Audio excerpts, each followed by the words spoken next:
It is a beautiful fall day in eastern Kansas, out on the bike trail today. I'm going to take a few minutes to talk to you about this bike, All City Gorilla Monsoon. This is the 2020 edition of the bike. It's been out for 3 or 4 years now. Yeah, so let's talk a little bit about what I think.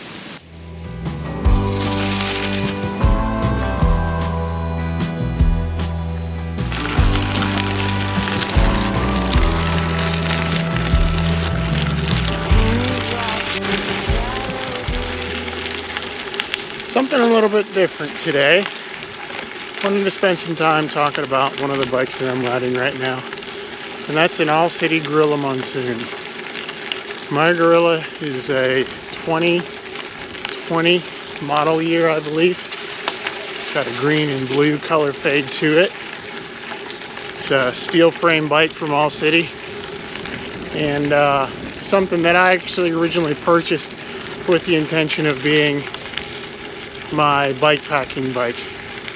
I've got a carbon frame bike that I tend to ride when I'm trying to make some better times on things and move a little bit faster.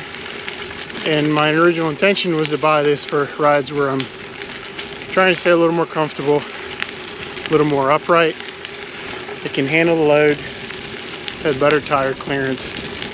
And looking around at some options, the Gorilla really provided a good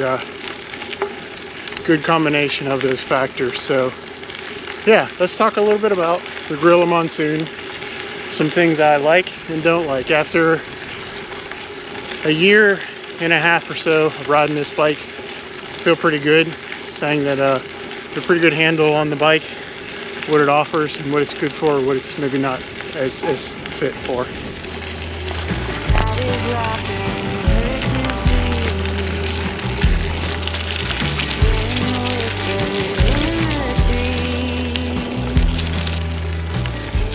Part what I was looking for was a bike that was designed around 650B wheels and good tire clearance, and the Gorilla Monsoon certainly offers that. This bike, when I purchased it, comes with something like 2.4-inch tires on it, so you can fit something all the way up to a mountain bike tire. I've ridden it with down into the mid 40s, 47C tires. Right now I've got some 2.1s on there. I've been through 3 or 4 different sets of tires trying them out, and good variety from small to large, functions really well to 650B. So that is definitely a positive of this bike. So with the steel frame bike, of course, one of my overall likes, probably not surprising, is the comfort of the ride. Spent quite a bit of time, as I mentioned, on a carbon frame bike, but the first thing I noticed riding this bike, in addition to just the plusher tires, 650 wheels and tires offer, the steel frame is certainly something I noticed right away. Really a comfortable ride and pleasant ride, so that's pretty far up there on my list of likes. Something else I enjoy about this bike in the frame is the geometry. I was looking for something that wasn't particularly racy and fast and aggressive. I wanted to be a little more upright. I think this bike provides a pretty good blend of what I was looking for. It feels comfortable, it feels smooth, but it doesn't lag, it doesn't feel slow. It's not a mountain bike, it's not a road bike. And so I think the geometry is pretty darn good. I feel good riding this bike on a daily basis in a lot of scenarios.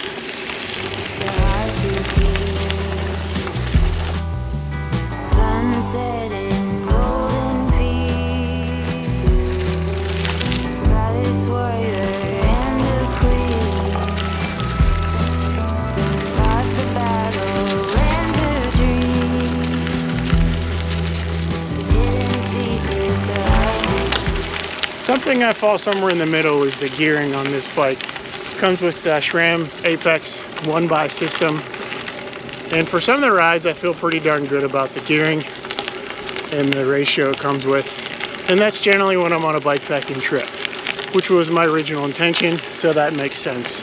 It's got a really nice, easy granny gear for crawling up hills when you're fully loaded, and a good range in that 1x11. However, on a normal gravel ride when I'm not loaded, in a gravel event, I spin out pretty quickly. Not just on the downhills and the fast downhills, but even on the flats at times. And so, I guess I would rate the 1x gearing and what's included for the cassette and the chain ring is somewhere in the middle. Some days I wish I had a little more gear. Some days I feel like it's pretty good. The Gorilla Monsoon was spec'd out with a dropper seat post.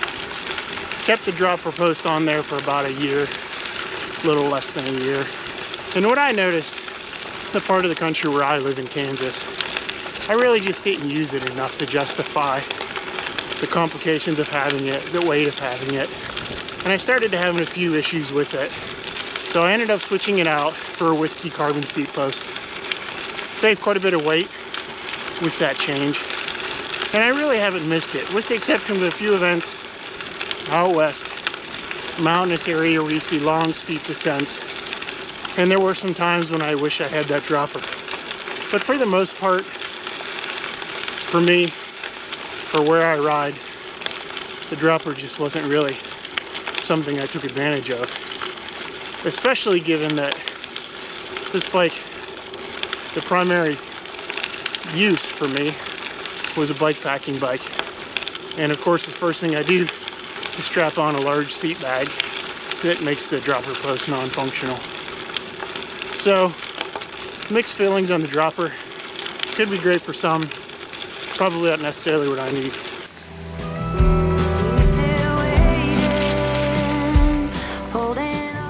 So what about dislikes? What issues does this bike have that I don't enjoy? There were three major things that I can think of. Number one, the wheels it's spec'd with. Number two, the brakes that it's spec'd with. And number three, the overall weight of the bike. The major issue I had with the bike from the very beginning were from the WTB wheels that it came with. Lost tension right away, had trouble keeping it true, had trouble getting the brake rotor to true correctly with the rear hub.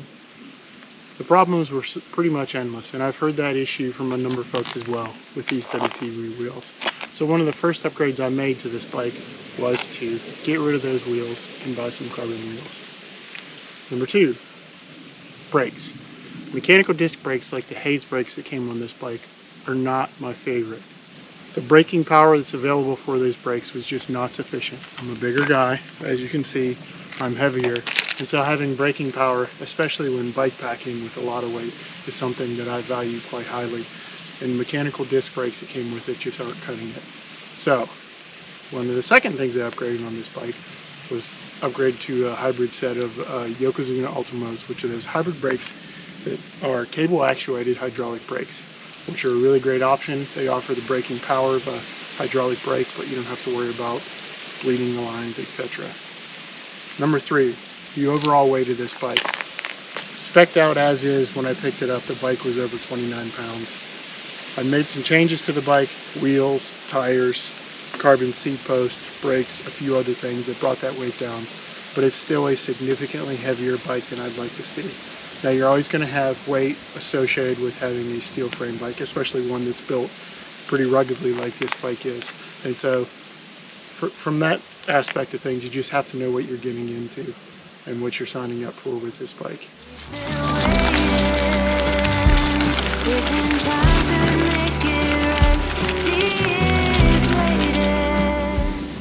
So overall, what do I think? I think this is a great bike. It's at a really good price point. There's a lot to like about it, and it would be something I would recommend. I guess I would call it as advertised and as I expected as far as the ride. 650B wheels, steel frame, position on the bike and the geometry, not too sluggish, not too aggressive, a little bit heavy, but really comfortable. With some changes and some upgrades, potentially wheels, brakes, things like that, it provides a really good option to get out there. For a bike packing bike, I think it's a great option for sure.